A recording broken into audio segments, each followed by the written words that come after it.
Welcome to the Magical Medicals podcast. I'm your host, Buddy Abrahams. And I'm Terry Allen. A show about the moments that changed people's lives forever.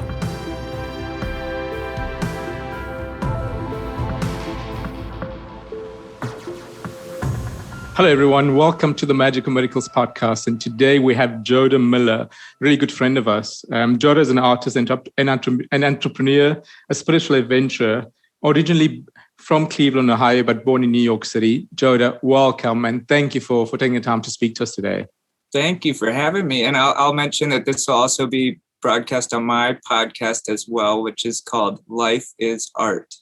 Fantastic, Joda. That's stunning. Yeah, we're so glad that you're with us. And I think we should share with everybody how we met sure. for the first time. You share. How long ago was it now? Probably in a year and a half? Just over a year and a half ago, yes. I was on my spiritual journey, so was Terry. And we had a little spiritual adventure that took place over a weekend. And both of us were there. Mine was extremely in depth that took place. I'm not going to say what it is, but it was extremely in depth. And Joda was kind enough to help me through my entire process. He helped me, took me to the bathroom, actually. I'm always here to help. Always here.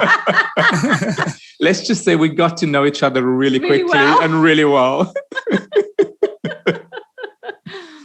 So we just wanted to share with everybody how we met you, and then we obviously, got together a few times since then, and we saw each other at Agape. I remember at Agape. We saw each other at Agape. I missed that. I missed that experience. You do. And we and coming to our house and having dinner with our family and using the crystal bed, and you made the best. That was like one of the best pizzas I've had in almost forever. Yeah, we so made good. Those. And also, putting the children's books, My Magic Garden, My Magical Tree, in your shop. Oh, how's that doing, by the way? What was the action? I haven't unpacked them yet. I've been really busy. So those are coming to Pop Life in Cleveland, and you can get My Magical Garden, and what's the other one called? My Magical Tree. So they're going to be in Joda's store, which is called Pop Life. Pop Life University. In Cleveland, right? Ohio. Cleveland, and then we have some pop-ups coming up in LA, and potentially another location in Miami next year. Nice, very nice. Yeah. So we're going to give the floor to you, darling, to allow your divine story, or because we don't know, we like to go on the journey with you, with everyone that comes on here. So it's organically, we're also listening to it for the first time. So the floor is yours, love. So tell me exactly my story, and what exactly do you want? We basically, whatever that divine moments. You can have it when you started from when you're really young. And I don't know, whenever that divine moments came into your life. When you felt God stepped into your life and changed your life. Yes. So I'm going to say like literally right now, because I feel like I'm at 0 point right now, because I've had the hardest year and a half of my entire life. And I've been really humbled recently. And I can't get into the whole story, but I feel like this year just kicked my ass like so many times. And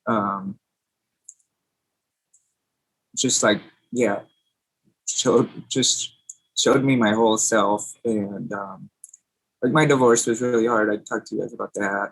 And then just a lot of transitions, and being a small business owner during COVID. And I think some addiction stuff came up again that I thought I had been totally cleared. That would be great, actually, because we don't know that story. So for people that don't know you, sharing the story of I didn't know about your addictions. I didn't know what addictions you had. I didn't know where it came from. I didn't know what started it. And you obviously found your way out of it. Would you like to share that from the beginning?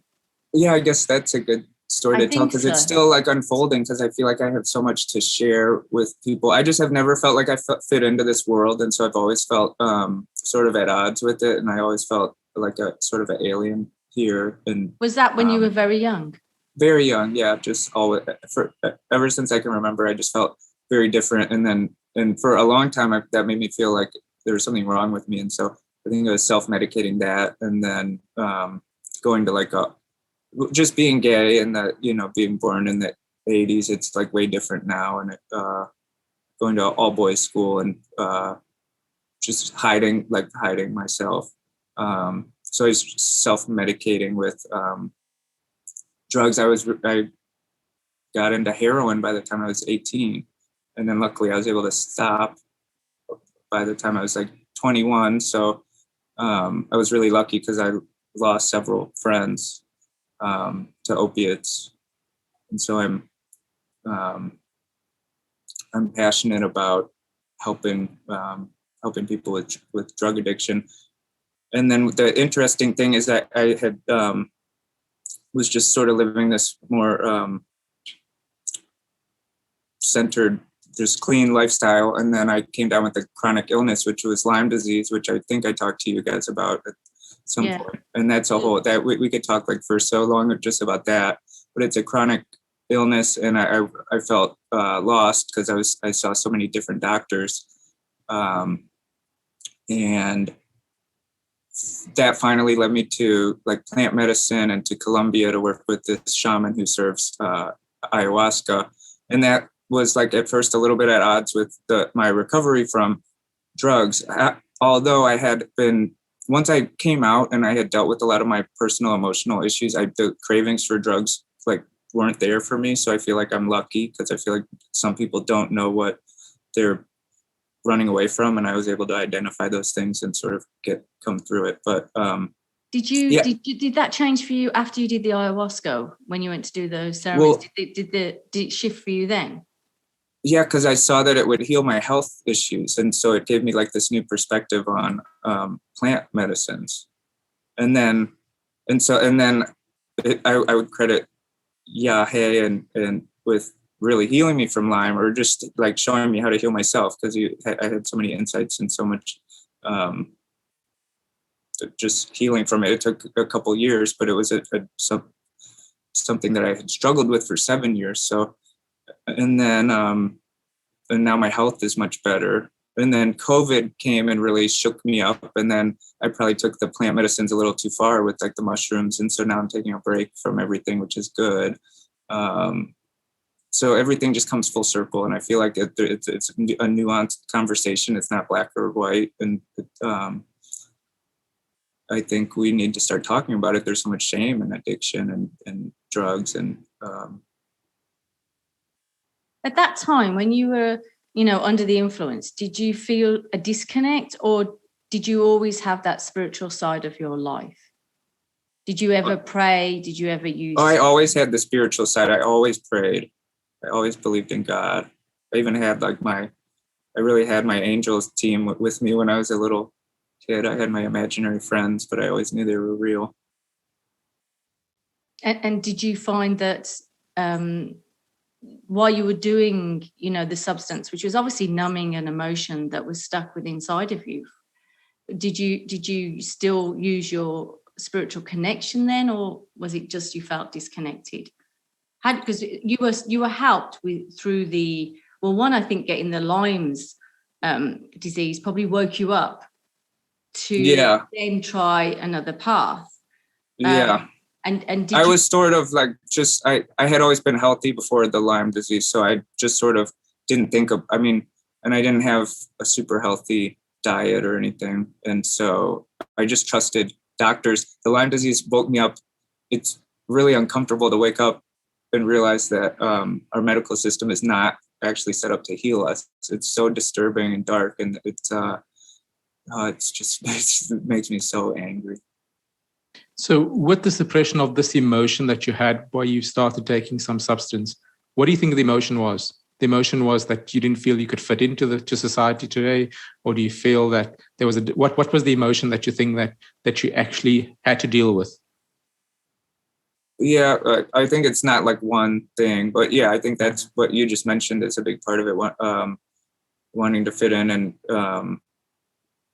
I'm learning to let go of a lot of these like people pleasing and needing people's approval and things like that. So that's good.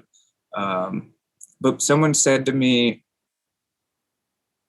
like, was it a self-love thing? And back when I was like 19 and doing heroin and stuff, I think definitely it was a self-love thing. I didn't love myself. And now a lot of stuff seems to be resurfacing for me to heal, like a lot of these similar emotions.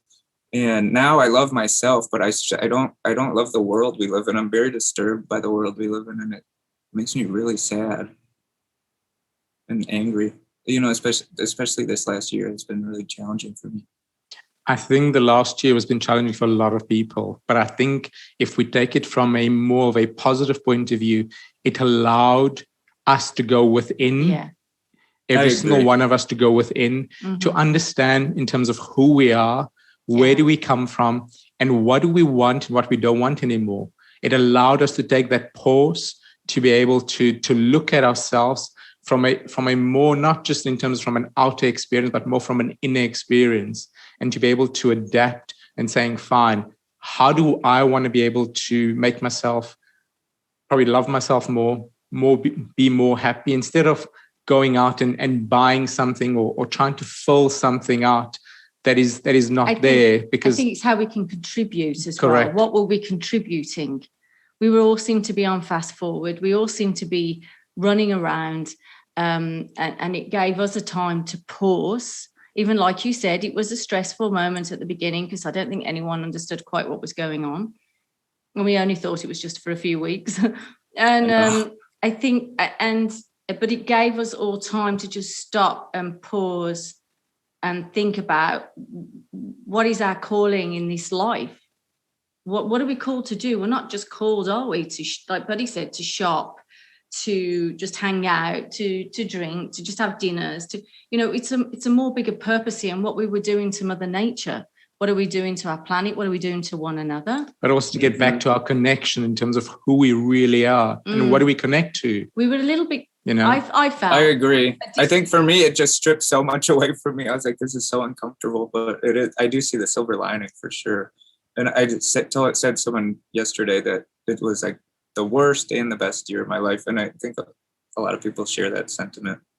I mean, for me, and I'm sure Terry understands, for me, it was a great year. It was a fantastic year. Well, you guys are lucky because you have a family and you can hang out with your family. No, I was going through a divorce. I think at the beginning it was tough. I think it was more of a shock at the beginning, but once you get into it and you realize, oh, okay, you have this time to go within. It was, use your tools, because you had already been prepared through your plant ceremonies that you had. Imagine if you hadn't gone through those. Oh, I know. Yeah. You know, that you were guided to in order to clean yourself out. Now, for those that haven't done a plant ceremony or whatever, could you explain to them how it went for you the first time and what the effect was when you went to Colombia? Is that where you went?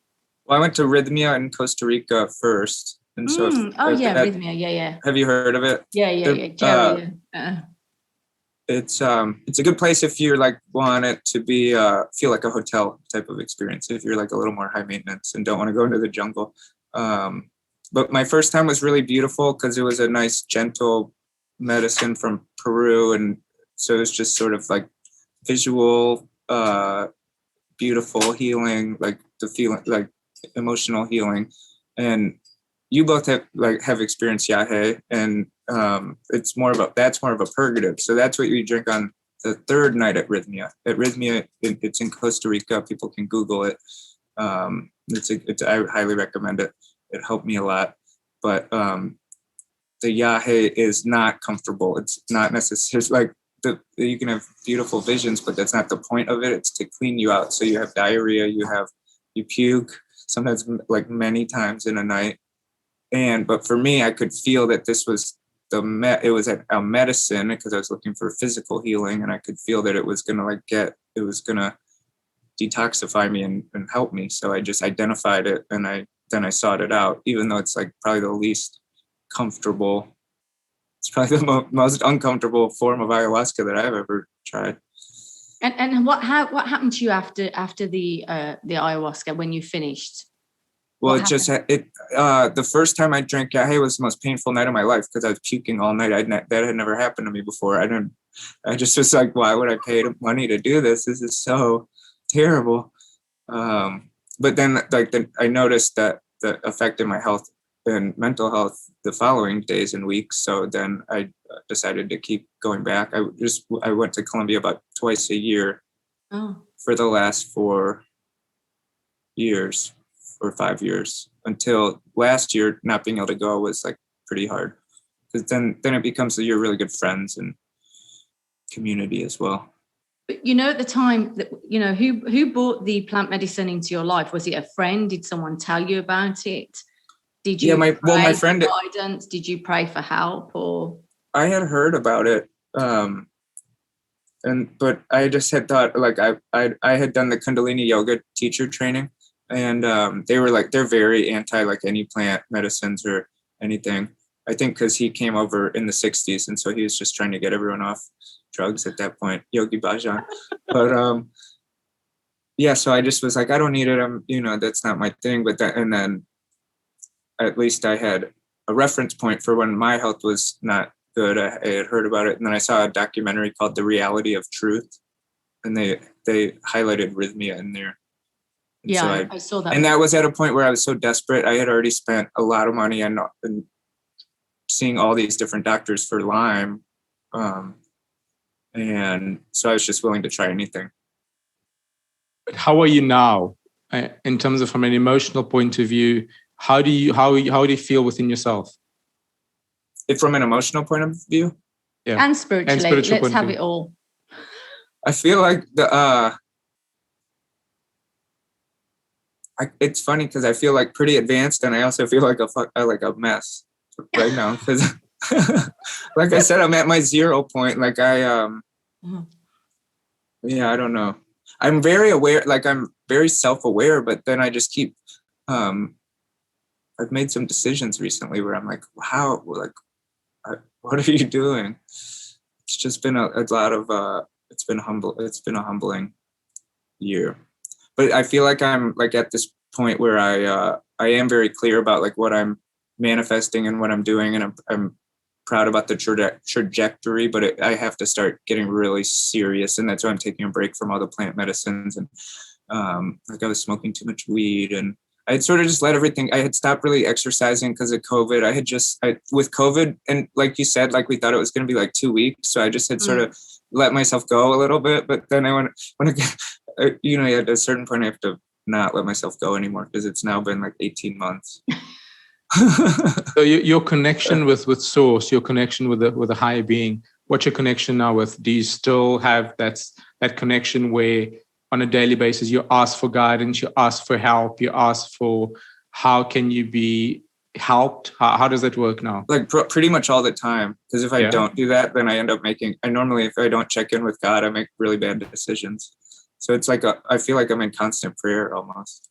When did you know that first moment in your life when you think, oh, I'm not alone? I mean, I know we don't ever come into this world alone, but you go through younger ages and there's a little bit of a disconnect. But was there a time in your life when you just thought, oh, I know I'm being heard and I know I'm being helped? And well, when I was young, I was really connected. I remember feeling it, and then it just sort of got.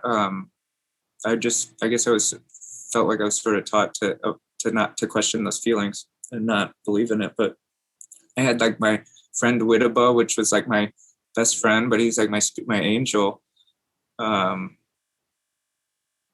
That's actually a cool story. I had this best friend that I realized I closed this portal recently where I realized it was my best friend when I was younger was like me now. It was Joda. My name back then was Jack. And I remember it just came in a hypnotherapy session because my mom would say, "Who are you playing with?" "Oh, Widaba." And then it came to me recently that I was saying, "I'm with Joda." But I just couldn't say it because I was like 3. Oh. Widaba. I'm with Joda. Oh, so was that your spirit guide? Does that make sense? Yeah, was that? Yeah, was I'm my own. It was like my higher self. I'm my own spirit guide, but it was like yeah. And could you see it? Or just I don't hearing? know. It's more like just, but I could, yeah, I was just playing all day. Like we were talking. Yeah. And I used to see these portals in my room, like these black holes. Oh, wow. But then and then like when kindergarten started, I think I just started getting indoctrinated, and then I'm very spiritually connected. I actually shut it off a little bit because it's like a little scary to me, but I'm learning to have more boundaries, and because it also has consequences if you don't like let the channel flow as well. Yeah, you have to let the channel flow and make sure you're in the right channel, like you said. And so have you ever had any, so when you were young, you knew that you had your spirit guide, but was there a time where you just knew that God had stepped in, or the divine or your angel guide, that you knew, oh, okay. Did you ever feel that quite strongly?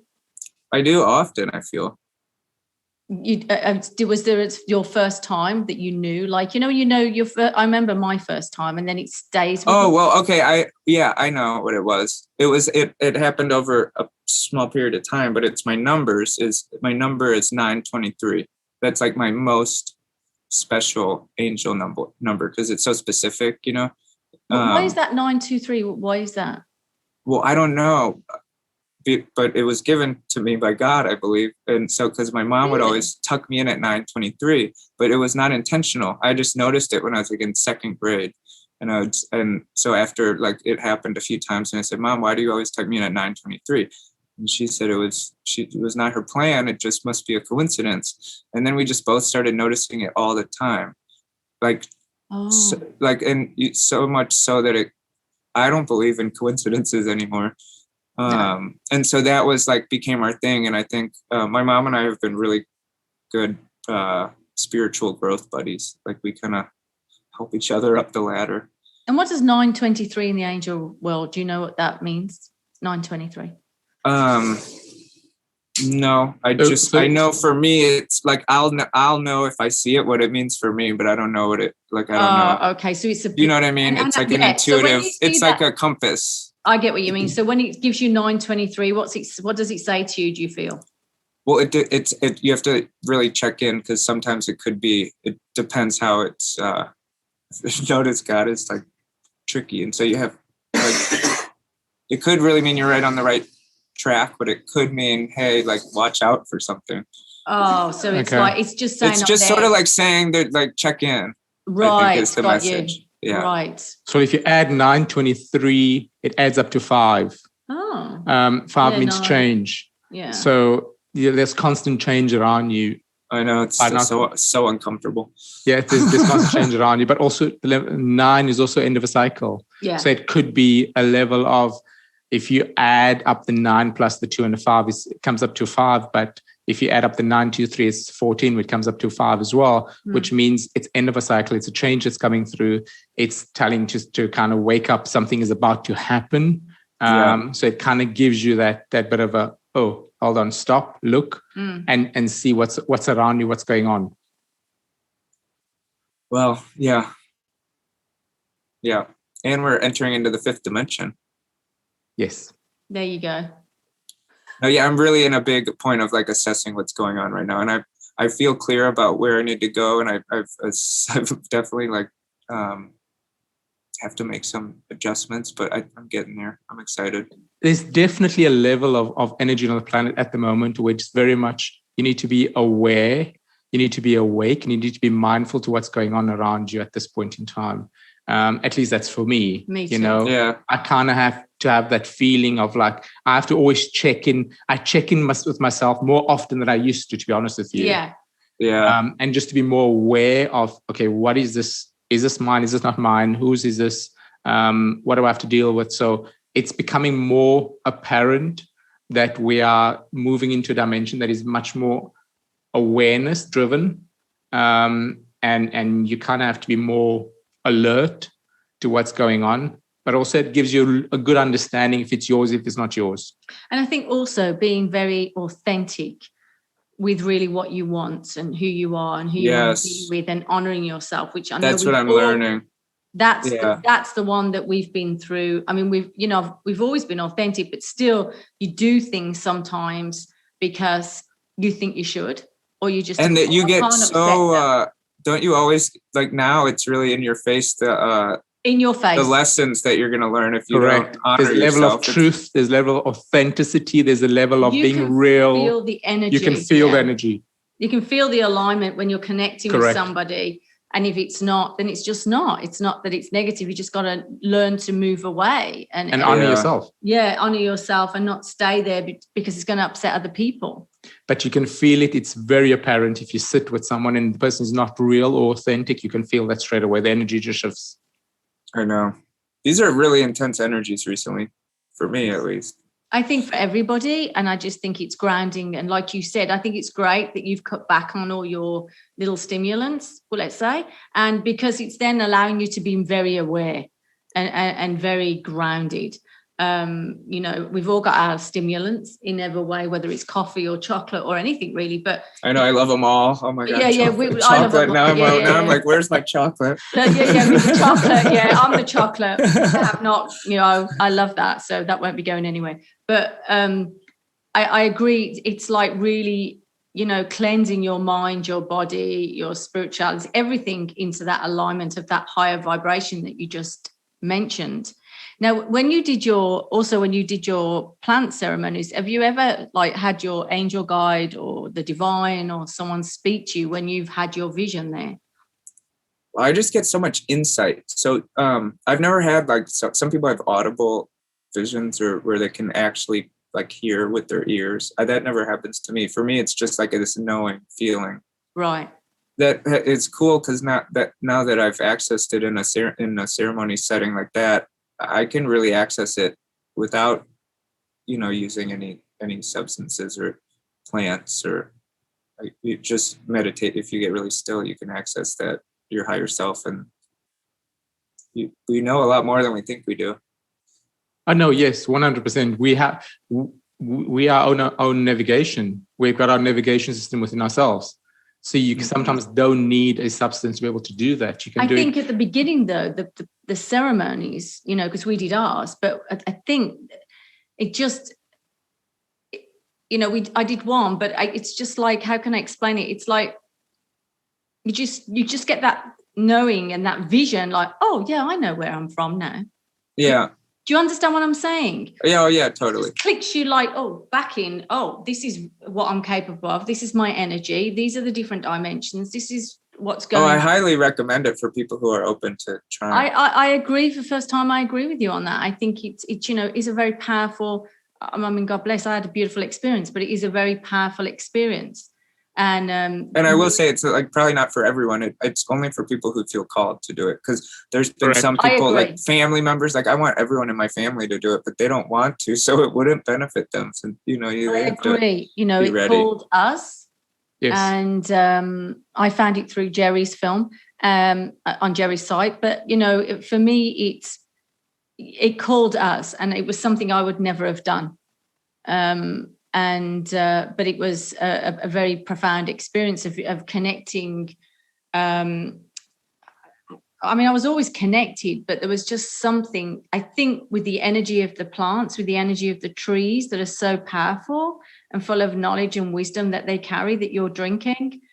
For me, this is my experience, that it takes you back into that energy of Mother Earth and the oneness of the divine through every living element that comes back into our body, which is where we were from. Mm-hmm. So it's like reconnects your DNA or in your body, like your cells, and that's the way I would explain it. It's almost like reprogramming. A reprogramming back to where you were when we've put, probably, like you said, different substances or food or alcohol, or when you were young and you were treated with antibiotics or whatever. So for me, it was like, yeah, it's like plugging into Mother Earth almost. Plugging you back into Mother Mother Earth. And I think is that the mother version of God, is like Mother Earth, or just that? Yeah. Yes. It is. It is. Yeah. That was my experience. Yeah, that makes so much sense too. Because you know how the Hebrew God is Yahweh? Yes. And then Yahweh. And And it keeps coming to me like it's like Yahweh is I the never mother thought and of that. Yahweh is the father, because they always say, it always bothered me that they just say Father God and like Christianity and Yeah, and no, then to me- recently I've realized though that it's all the same religion, that they 100%. We're all one on this and I planet. don't think God It's is all the male. same. I think it's male and female. It's a It's balance just different of energy. energies. Yeah. Correct. Yeah. Yeah. But And for so me, Mother Earth and trees and nature has been more feminine. We are, because it's creation, and I think that's why Creation, and that's why women give birth. Yeah. No, I just to me it was feminine, you know, that spoke to me when I was speaking to the nature during my experience. But Mhm. for me, yeah, I think that's what it is, the connection back by drinking the from the trees, really, that allowed some connection or some rewiring, I'm going to say. Mhm. A bit of, and the way I can explain it was the rewiring that I remember when did you ever watch the film Avatar? Oh, I love that movie. And yeah, The they're holding second the one is coming hands out. and they're rewiring him through the energy of the trees underground Mhm. to take him over to that side. That was my experience a bit. That was my experience. And it was like under that tree, and it was like you're being re-put back to where you're from. Yeah, we forget. It's so Yeah. sad how disconnected most humans are from. And I thought I was really nature. connected.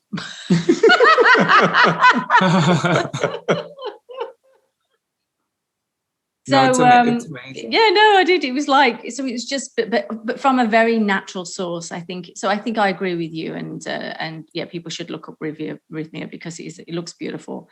And Jerry has his own story, which we must put in the link below, actually, because he shared his story and he changed his life. I mean, he opened this place. His and story's helped loads great. of people. Yeah, I agree. Yeah. And he's a dynamic guy. He tells it well. It is. Another place people can go is Finca Ambiwasi, and that's in Colombia. And that maybe not as like necessarily as luxurious as Rhythmia, but that's where my teacher and community goes. And Taita Juanito is the leader there. And you have now on your spiritual journeys being guided all the time. Have you been guided now with your work that you're doing, with your shop and with the way that you're working? Would you like to tell everybody? So my company is called Pop Life Universe. They can check out poplifeuniverse.com, at Pop Life Universe on Instagram. Our headquarters is in Cleveland. It's at Pop Life Cle, CLE. And we're a brand that creates experiences. We're a co-creative brand. So the vision is to be sort of like a Soho house for creatives who want to use the spaces to work. So, and it's a tiered membership model. And so the first level, like say we have a building in different cities, the first level is always open to the public, and that's like a curated marketplace where our members can have like little shops, and we have our own retail and little restaurants or places where people can meet. And then the next levels up are membership based, and those are like podcasting studios, recording studios, artist studios, 3D printing, like screen printing. So it's like a membership based co-creative space. And then as a result of our network of artists, then we're also able to be sort of a creative agency that can match talent for different projects. I didn't know that, because you've got a shop as well, correct? You sell things. Yeah. So yeah, that's the vision of what it is. And right now we're sort of doing a proof of concept of that concept in Cleveland on Waterloo Road in the Waterloo Arts District. And we have a building there. It was an old bank building. It's really cool building. We had Camille Walala, who's a London-based street artist, paint the building, and it's very colorful and cool looking, in my opinion. And we do yoga and workshops and events. And so it's, we're just about art and creation and wellness and co-creating. I feel like my mission is to create heaven on earth, or help create heaven on earth, because I think I'm ready for it, at least. Yeah, we're all ready for that one. Yeah. No, I agree with you. Heaven on earth. That's lovely. I knew that you were evolving still with it, and I was just really interested because I've seen. Did how I explain it make sense? It makes because if I didn't understand it, I would tell you. Okay, good, because it's been the vibe of what pop life is and what I've always known exactly what it is, but to the elevator pitch is like not. It's been so hard to get down, especially since now people are. If I said I have a company that creates experiences, I bet you guys would have an idea of what that meant. But like 4 years ago, 5 years ago, when that was my pitch, like we create these art experiences, and that was just no one had any idea what I was talking about. And so then it was hard to explain, but now I feel like the world is ready now for pop life. So it's people are understanding it. So it's cool. So if you could share something with our listeners, just at this moment in time, any words of wisdom or anything when anyone's feeling lost or alone or different, doesn't fit in, what would you say to them? I would say, first of all, you're awesome. You're made in the image of God, and you're a little G God inside of the big G God, and just to not take anything too seriously. This is not the ultimate reality, and this is really just. I think it's sort of a joke world, to be honest. That it's serious here, but it's definitely not the highest reality. And so, have a sense of humor, love yourself, breathe deeply. I don't know. I'd give you a hug. Free hugs. It's not easy though, so we have to be easy on ourselves. I think you have to be. You're 100%. You have to be easy on yourself. You have to be less harsh on yourself. I think you have to nurture yourself. You have to know when to stop and really love yourself for even showing up here on this earth plane. Yeah.